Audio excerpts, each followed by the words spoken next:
لكل اللي عم يسأل لي مين هذا وشلون مات، هذا أخي وصاحبي ورفيق دربي.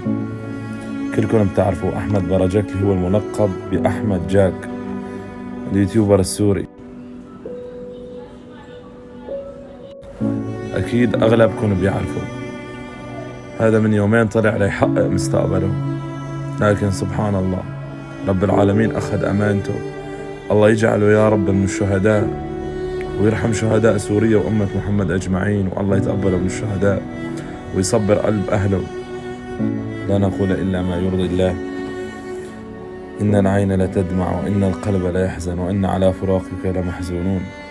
الله يرحمك ويجعل مسواك الجنة يا رب. هذا مثل أي شاب سوري طالع يحقق حلمه. حسبي الله ونعم الوكيل. الله يصبرنا على فراقك وجاه حبيبه محمد. بتمنى من الكل يدعي له بالرحمة، وإنه الله يصبر أهله، وإنه رب العالمين يجعل مسواه الجنة بجاه حبيبه محمد.